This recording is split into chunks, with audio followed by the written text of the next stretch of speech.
Hi everyone, welcome back to Planet Dirt. Today we have a couple of things to get done. I want to get the sunflowers in the garden beds. Everything else got put in the beds and these are the only thing that's really left. I even got all of the lettuce put in random little spots. But sunflowers don't really like to be transplanted, so I need to get these in the ground before they get any bigger. They're probably already borderline big. And I have them in these little 6 cells that just dry out super quickly. And so I want to get these planted. They'll do fine if you transplant them, but they just won't get as big. So if you want like that gigantic, huge, super impressive looking giant sunflower, then you should direct sow them. I am going to go back and direct sow some sunflowers in corners of places. And I have a little spot over in the corner of the new garden space that doesn't have anything in it. And so I'm thinking I might direct sow some sunflowers in the spot over there because I have hard clay soil, you guys. And sunflowers are really good at breaking up soil because they have a really big, long taproot. So that could be the makings of a plan. So I'm gonna figure out where these go, and then I'm gonna go grab the rest of my seeds and figure out what I can direct sow and what I can't. And then if time permits, I also want to go into the greenhouse and get some pruning done. So my tomatoes are looking absolutely glorious. They look great. They're huge. They're like, oh goodness, they're probably 2.5 feet tall right now, which is awesome. But all of the foliage around the bottom really needs to be taken care of, just to limit disease and pest pressure. You want to limit contact that your plant has with the actual soil. So the tomatoes that I have in the greenhouse are all determinate or semi-determinate varieties. So I'm not going to go crazy with it like I will have to do for the indeterminate varieties that are all up in the new garden space. But there are a lot of leaves, a lot of foliage that are drooping down and touching the soil, and that's just something you want to limit due to pest pressure and also disease pressure. So everything in there is on a drip line, so I don't have any splatter, which is nice, but I still don't want to encourage anything with contact with the soil as far as the leaves go. So we're gonna see if we have time to get in there and trim up some of the bottom of the plants. You guys, I just saw my first nasturtium bloom. Oh my gosh, hold on, I'll show you. Oh my gosh, there it is. So, fun fact about nasturtiums, I had never planted them like this before. I had always started them like in trays, and then I kept them in pots, and then I put some in the green stock last year, and they just grew well, and so I didn't think twice about it. And then when I got this new seed pack this year, I got like a really big bulk pack, and it has like 350 seeds in it or something ridiculous. But I was reading the back of it, and it said that nasturtiums will only bloom if they're growing in poor soil. And I was just like, man, I bet my soil just isn't as good as I thought it was if I've never had an issue with nasturtiums blooming. So that was interesting to me. Let me know if you've ever had an issue with that. I've never heard of that before, but that's what the seed packet said. I know some seed packets lie though, so I'm not taking it as the gospel. All right, so these are my lemon queens, and 5 out of 6 germinated. That's not bad. I think I'm going to lay them out in this bed. So in this bed, I have a bunch of trailing squash, and then there was only 2 bushing varieties of squash left for me to plant. And so I put them on either end because I need to be able to access them. But I think this middle part right here would be a really great spot for a little row of flowers. I think that would be fun because I don't necessarily need to get to them to harvest them or anything. So that might be a convenient place to put them. All right, and then I got some velvet queens. So I'm gonna put this right here because there's room in this corner for some stuff. And then I could probably fit 1 or 2 like around. I don't know how much room those 5 are gonna take up, But I know I have some room in some corners where I can be putting this stuff. I also have some amaranth growing back there. Amaranth gets pretty big, but it's only in that one little corner. My germination rate with my amaranth wasn't great. That seed is old. It's like 4 years old now, I think. And those packs just come with a lot of seeds, you guys, and it's really hard to go through that many seeds when you don't have that much space. So I think I have room for a couple back there. And then I was looking at this, and my Black Russian sunflower germination just really wasn't that great. See how dry these pots are, though? I literally watered these this morning.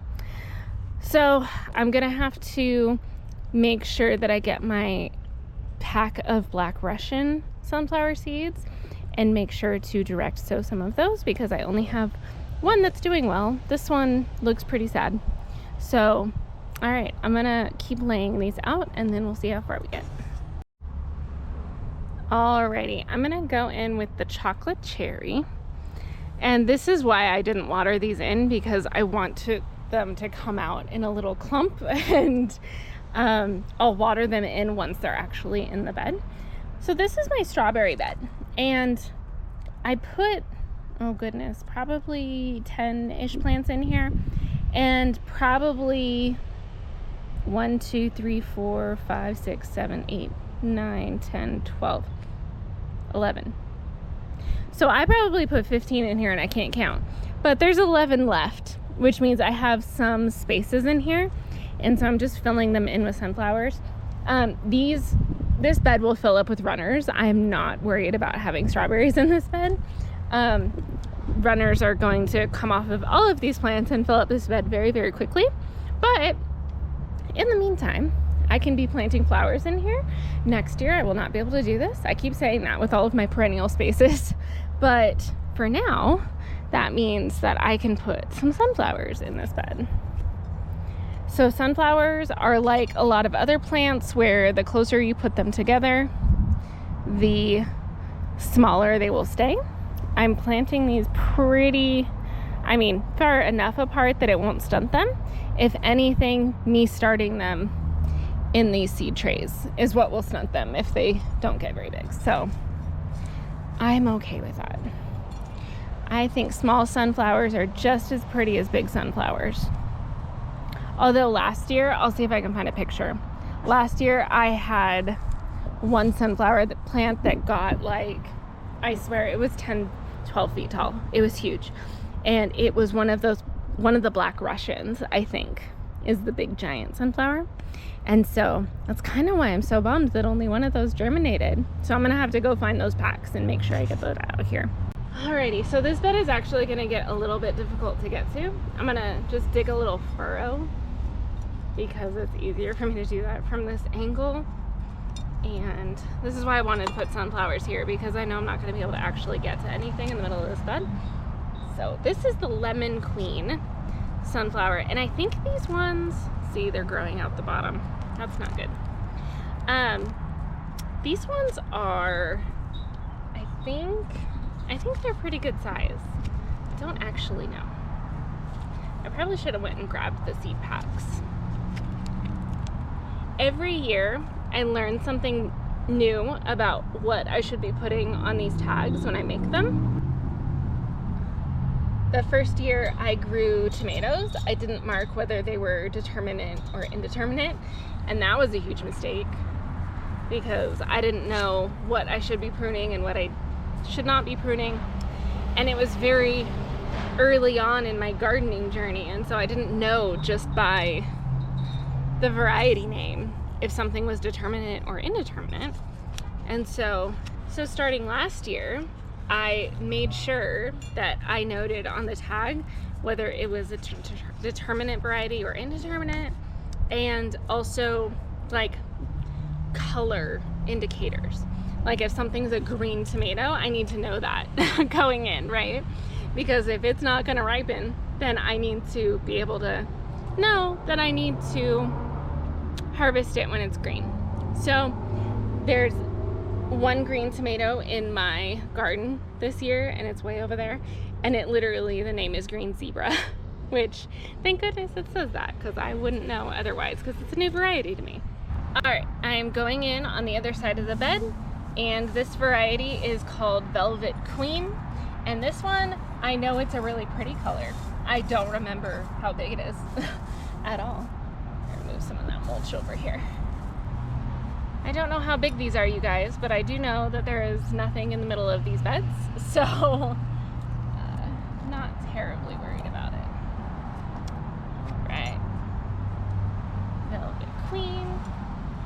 So this is a good example. So I'm spacing these pretty far apart in the bed so that they'll size up pretty well, but these two germinated right next to each other. I could come in here and snip one of these off. I'm not gonna do that.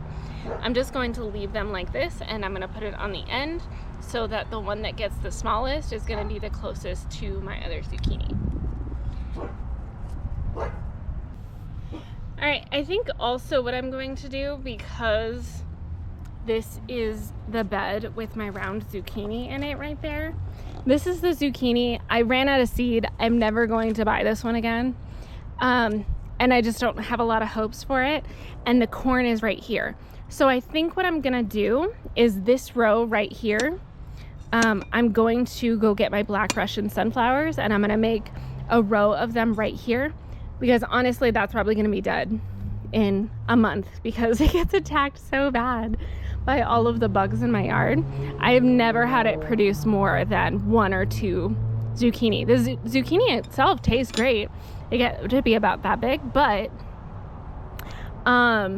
yeah, I only ever get 1 or 2 before the plant dies. So I think that is a good idea. I will go get my black Russian sunflowers, dig a little furrow right here, and I will just plant a little row right here because these ones get really big, and I'm gonna be planting it right next to the corn, which grows really, really fast, and it will be able to compete with it height-wise. Alrighty, y'all, it is the next day. So it's that time of year where there's just a ton of stuff to do, so we're trying to do a little bit every single day, as opposed to over the winter where I can come out here once or twice a week and it's fine. But summer garden is a whole other beast. So I was going through my packet of seeds, looking for more sunflowers and reading the backs of sunflowers so that I could figure out which ones were small and which ones were big. And I'm glad I did it because I remembered the autumn beauties being smaller, which is why I put them over here. And I did verify that they only get 4 to 6 feet tall, which means putting them in the front was actually a good idea. And then the black Russians are the ones that get like really, really tall, like 10 feet. And I put those in the back. So I'm really glad I did that. But while I was looking through all of those packs, I found my okra that I totally forgot to plant anywhere, and I don't know where I'm gonna put it. So I grabbed the pack because these ones you need to direct sow, and they grow pretty fast, so I'm not worried about getting them in a week or 2 later than I probably should have planted them. They grow pretty fast, but they also really, really like heat.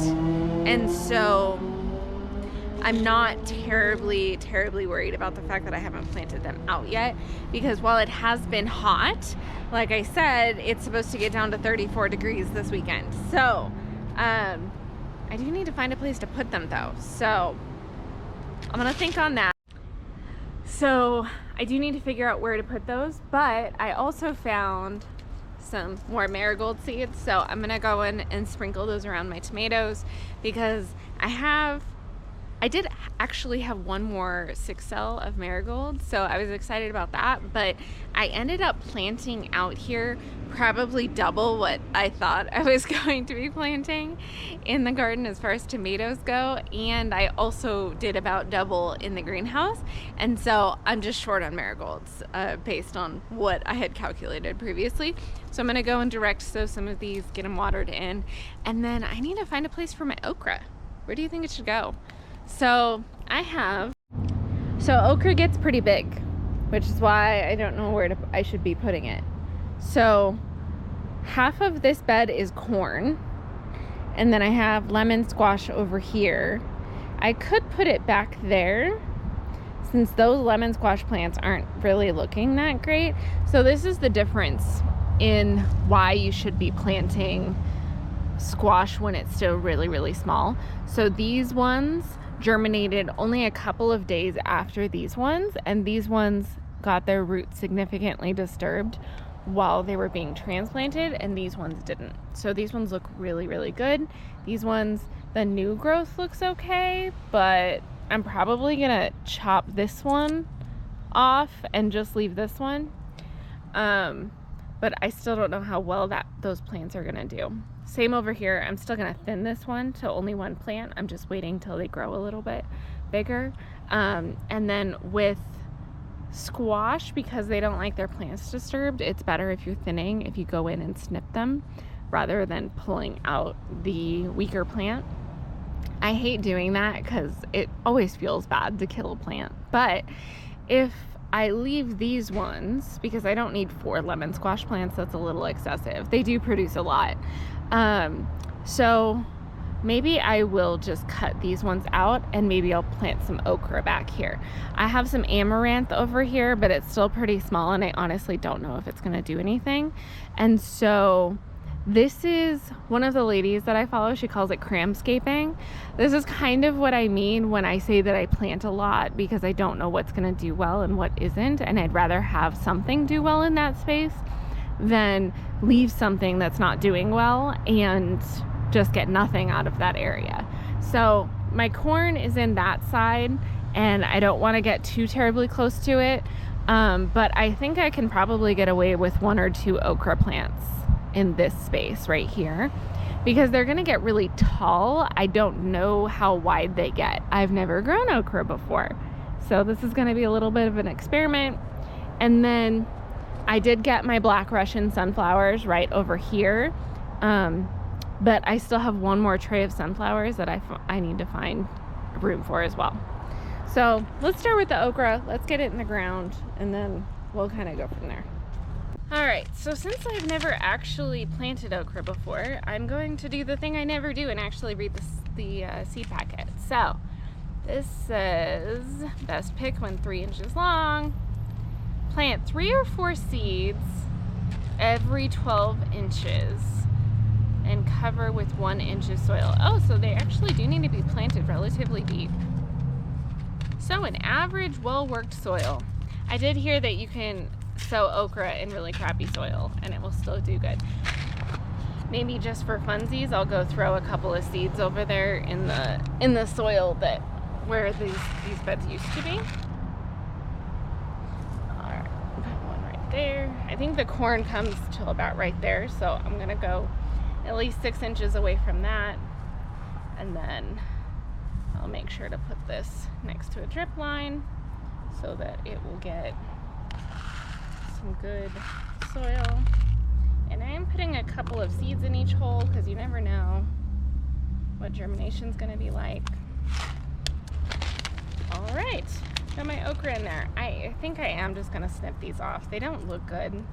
They don't look good. It feels bad, you guys. It does feel bad, but like I said, I would rather have something growing here than not growing here. So, Clemson spineless. I don't know. I've never actually eaten okra, which should be a crime, you guys. My family's from Oklahoma. Don't tell them that I have never eaten okra before. I won't get invited to the next family reunion. I went and sprinkled some marigolds around. I have a few evening sun mix sunflowers I'm gonna put in the corner of this bed. I have like a lot of random holes in beds that I think that's gonna work out really well for all of these flowers and stuff. This is going right next to some dill. Dill gets really, really big. That's why I'm putting sunflowers next to it, because sunflowers get even bigger. So if they want to try to compete with each other, then they can have at it, and they'll probably enjoy the little competition going on.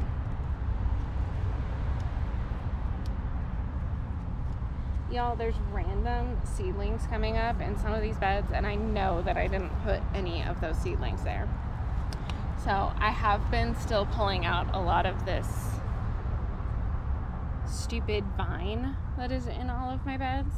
I've been still pulling a lot of that out of here, but there's also, all right, it's gonna be a little bit hard to see, but there's little tiny seedlings coming up over here, and I have no idea what they are. There's another one. No idea what they are. No clue, because I didn't plant anything in this bed. There's another one over here. I don't know. They kind of look like they might be radishes, which would be super weird. Radishes would be super weird unless my dog kicked some of that radish seed into my straw pile, because I didn't actually plant any of that. So I don't know. It's gonna be a fun little surprise. I like gardening for surprises, don't you? All right, I have one more of the evening sun mix over here. Oh my gosh, you guys, look at what that is. You guys, that's an asparagus. That's an asparagus crown. Oh my gosh, I planted bare root asparagus in this bed, and I was afraid it had died or something. I even looked it up because, I'm just gonna get some of these weeds out of here. I even looked it up because I planted in the bare root crowns, and I had to Google how long does it take for these crowns to come up, because I planted them, like, I swear, like 5-6 weeks ago, and it said it can take up to 8 weeks sometimes for the bare root crowns to come up, and I thought I planted them wrong, and oh my gosh, I have an asparagus crown. So these are the asparagus that I started from seed over here, and they're looking great. They're looking fine. But oh my gosh, this is the first one that I've seen, and I'm so excited. What a happy little surprise. All right, I'm just gonna do a little weeding while I'm over here in this bed. So I have this evening sun mix, now that I'm not distracted by this what asparagus crown over there. I have evening sun mix sunflowers, and I don't know where I should put them, because I had them over here for this bed, but this bed is a little full. I'm not gonna lie to you. I got stuff in, I think, every inch of this bed. So maybe I'll put them in the corners of the asparagus bed. I'm filling out, let me step back so you can see. I'm filling out like the perimeters of this asparagus bed, because the asparagus takes a couple years to establish. And so probably by next year, I won't actually be able to put anything else in this bed. But especially on this side, these asparagus don't really have root systems to speak of yet. And I don't want them to be so blasted with the sun all the time that they don't have a chance to get established. So I'm planting stuff around them just to give them a little bit of a break so that they're not just there. So maybe I have room, maybe in that corner, maybe over there for some sunflowers, maybe. I don't know. All right, I think that's the plan. That's what we'll do. Oh my gosh, you guys, I'm so excited about that asparagus. Alrighty, I got the rest of my sunflowers in, super stoked. I got my okra planted. I am so excited because these are my tomatillos, and they already have flowers on them. So that's exciting. They're pretty small, but that's fine. And then the other thing I noticed when I was walking through here, it's important to walk through your garden, like just to walk through and look at things, because I got these little trash bins from the dollar store, right? And I did it to protect my seedlings, which I am not mad about. I'm glad I did it, but some of these I don't think it's going to work out for, because these are the sweet meat squash and they're just growing too fast. That's a very big pumpkin. The plant itself is pretty big, and they're really beautiful. They're like a white and peach color. I'll see if I can find a picture. I tried to grow them last year and I couldn't get any to the ones that I transplanted died, and then I couldn't get any to germinate in the soil. So this is the kind of thing where I really wanted to be able to use the basket for it, but the plants look really healthy this year.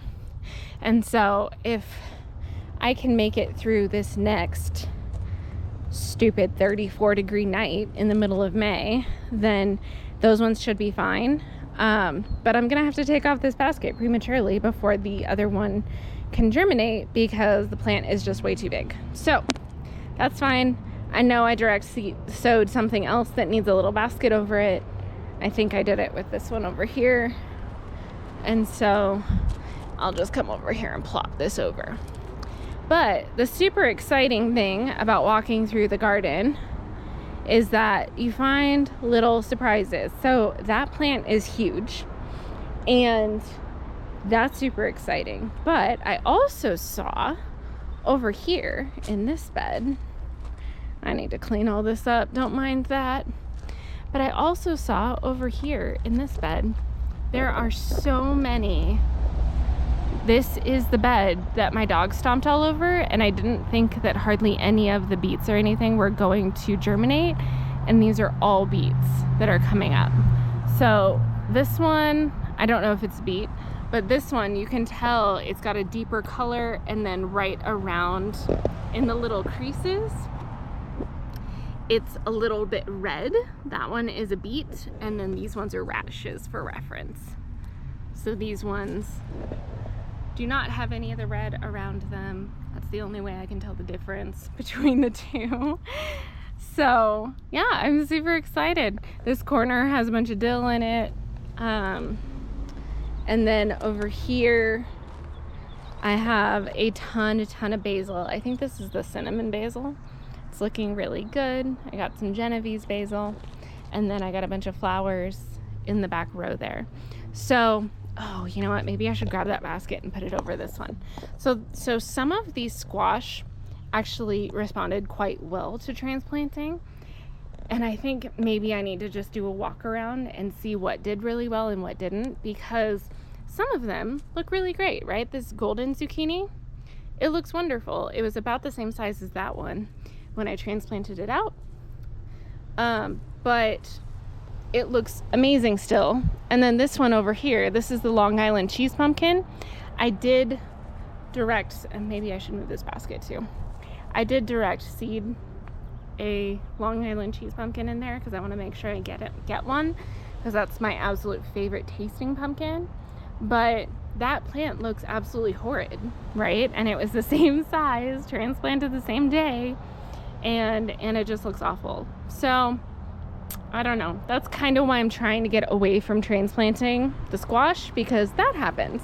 Because you put in what looks like a relatively healthy plant, it looks fine, and then the next couple of days go by, and that can be very deflating when that happens. So I'm trying to, ooh, it looks like something else germinated in there. Another one of my squash. All right, this is just a very exciting time of year, guys. So the other two things I want to get done today shouldn't take too long.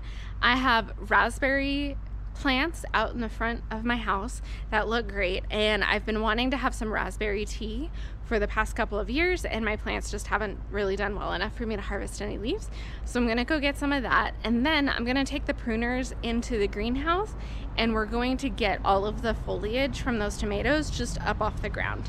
They're determinants and semi-determinants. They don't need a lot of actual like hardcore cleaning this plant up pruning, but I do want to minimize any disease that's going to be happening by getting all of that foliage up off of the wet soil. So let's go harvest some raspberry leaves, and then we'll see what we're working with in the greenhouse. Alrighty, so we are in the front of my house right now where I have some odds and ends growing. So my front yard is admittedly the worst landscaped part of my entire house, which is funny because it's what everyone sees, but I don't see it that much, so it's fine. I spend a lot of my time in the back. So we are right next to my raspberries that I want to harvest some raspberry leaves for some tea, and I'm super excited about it. But I also wanted to show you my giant squash that I put out here, my giant pumpkin. All right, so this flower bed right here has seen better days. It is on the right side of my yard. I have a Japanese maple over here. I love this tree just because it's a gorgeous, gorgeous color. I put it over here because I have a lily bed over here, and then there's some vines that kind of take over the space. This space kind of became like a wildflower catch-all.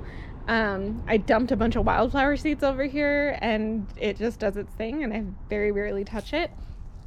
I also have this gorgeous plant that came with the house, and I don't even know what it is. I think I've tried to look it up before, so if anyone knows what this gorgeous plant is, let me know.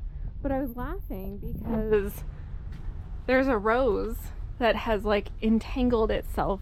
I don't even know where that plant came from. There's a rose bush in my backyard, but it's not that color, and we just dug it out, and I followed it down over here, and there's literally one sprig of a rose over here. I have no idea where that came from. It has never been there before. I've never seen red flowers over here, but it's there this year apparently. Anyway, so at the end of this bed I put my pumpkin plant. So there's one right here, and then I direct sowed a seed over there, and my son helped me. He was very, very pleased to be out here planting something because the seeds are like comically large. They're huge because the fruit on these pumpkins is supposed to get like over 500 pounds. So I'm expecting a very big plant, but I'm going to show you just a glimpse of how embarrassing my front yard is. This is actually the best patch right here. The rest of it's pretty sad, and I can't get it to grow. But I thought it would be cool if, I'm still going to be working on the grass, but if I can train the pumpkin to go out onto the sidewalk, I would honestly even be fine with that. So that's just a little fun experiment that I'm doing in my front yard this year, and we'll see how it goes. All right, so we're going to come back over here to this raspberry bush. Now I have two different types of raspberries in this bed. That one is the strawberry shortcake raspberry over here behind, and it's 2 years old, I think, and it's got some raspberries growing on it, you can see.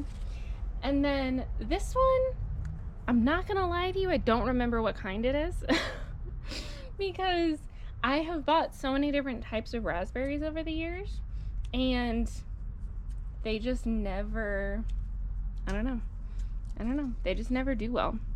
So I don't actually know which raspberry leaves you're supposed to be taking off for the tea. I'm just gonna take a few here and there. These plants aren't huge, so I'm not going to like go crazy or anything like that, but I heard that raspberry leaf tea is really good and I want to try it. I love tea. So I'm literally just going to take enough to maybe make 1 pint jar out of. I'm not going to take a ton. Y'all, I think this is a couple different plants because these leaves kind of look different. I don't actually know. All right, so I'm trying to take the side shoots off, the side shoot leaves. They do have like the main growth right here. And so I'm trying to take these lower ones off. And I do know that you are supposed to take off the new growth from that year. You're not supposed to take anything from the year before, which isn't really an issue here since it gets so cold that most of it dies off anyway. But yeah, I don't honestly know. I think these are floricanes though. So the raspberry shortcake are primicanes. So they're going to fruit on this year's growth, which makes sense because those ones, all of those branches with leaves on them, like this one, if you look underneath it, that is last year's, I don't even know if you can see that. That is last year's growth. That stuff that looks like bark, it hardened over the winter, and so that is what is actually producing the berries. This one over here though, this is all new growth, and I don't see any berries forming. I don't actually know. I don't know. We're gonna see what actually produces what, and if I can get anything. These do all have thorns on them though. Is there a thornless raspberry? I don't even know. I know there's thornless blackberries because I have them. Ooh, look at that giant one. So I think I'm gonna take a few more and then we're going to head into the greenhouse. Part of me wants to take one from each of the plants. So this is what's funny, because this bed, I have planted, I think 3 different kinds over the years. But if you look, they're right next to each other and you can tell the difference. That one looks quite different from that one. And I wonder if they taste different too. They probably taste a little different. So I wonder if I should take some from the strawberry shortcake plant and some from this and then do a little taste test. That would be fun. Alrighty, y'all, this is the beautiful mass we are working with. So my plants in here are pretty close together. That's a little bit why they look so crazy. But I need to get in here and prune the bottom ones off so that they're not dragging on the soil. We don't want to encourage any blight or anything that tends to bring. So we're going to do that. But then I also need to get in here and I have an entire box full of this like build your own trellis stuff. And if I get in here and I start trimming off the leaves, you only prune the leaves on these ones. If I prune off the leaves, then it'll be easier for me to see what I'm working with and where I really need to focus on supporting these plants. Alrighty, so a couple of things to note when you are pruning tomatoes. One, if you have sensitive skin at all, you might want to wear gloves. So tomatoes have an oil on them. The leaves excrete when you start handling them, and they get all up on your hands and they can make your hands very itchy. If you don't have sensitive skin, I don't have sensitive skin. I just don't like dealing with the itchiness. And so I wear gloves when I prune my tomatoes because it's also an oil that's really hard to get off your hands.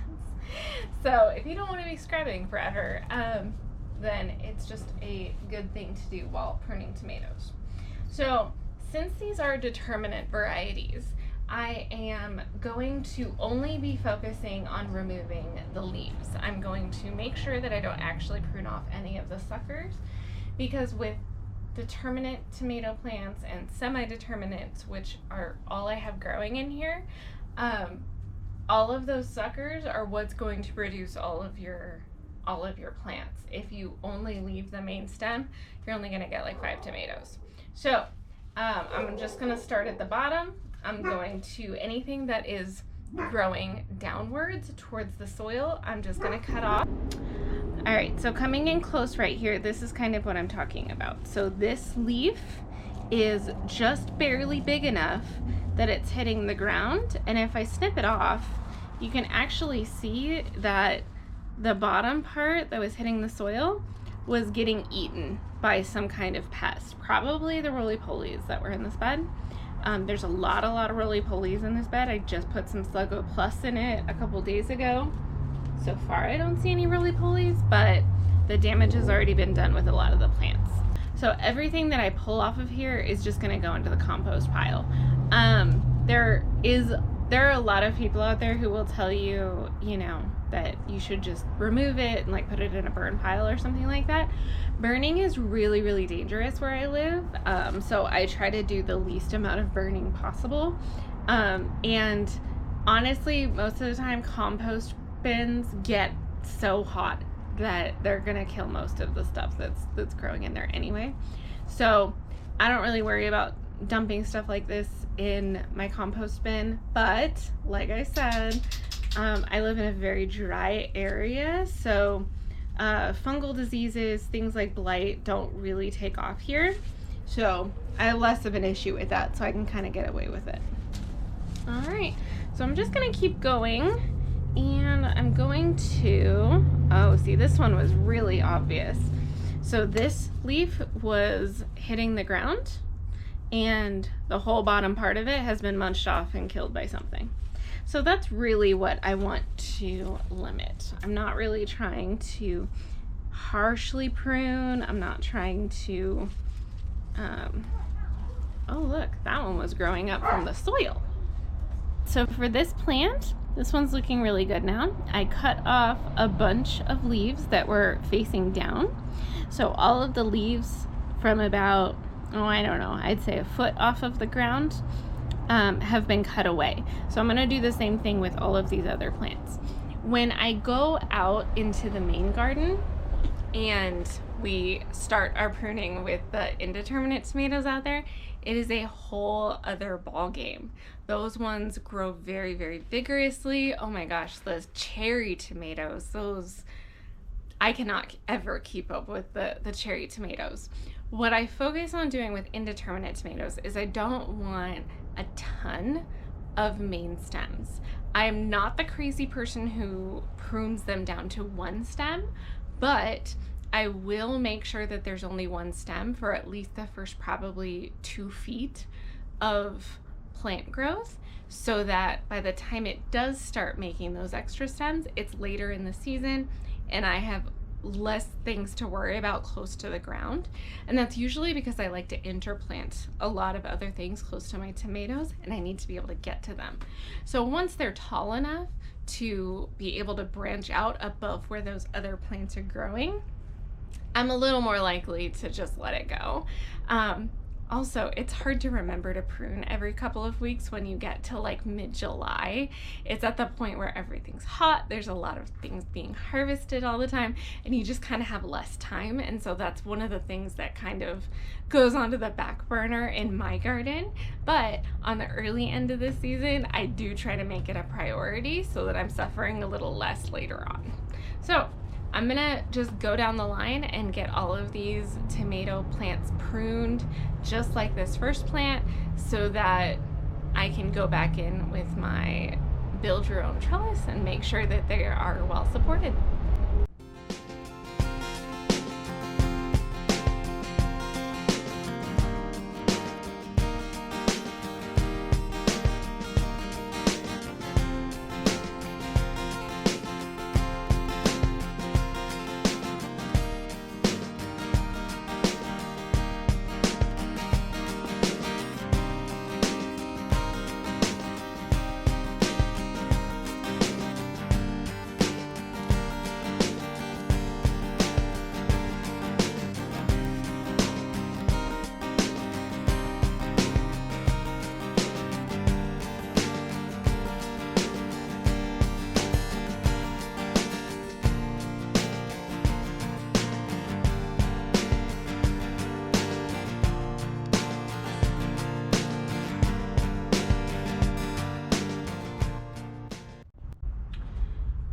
Alright, so this is the pile of foliage that I took. It's not a lot, but if you look under the plants, it's definitely a lot more spacious under there. I can see what's actually going on, and it doesn't need to be perfect. These plants are determinants. They're not going to get very big regardless, but it helped me also see all of this beautiful basil that I have that I couldn't even see before because it was under foliage. So I'm gonna get in there and harvest that actually because I love lemon basil. All right, and right under here, look, I have 2 tomatoes. 2 tomatoes on my Mountain Princess tomato plant, and those are gonna be big ones too, so I'm super excited about that. So thank you so much for coming along with me today, you guys. We've gotten a lot done over the last couple of days, and there's lots more to get done over the next few weeks. So I hope I see you next time. Bye.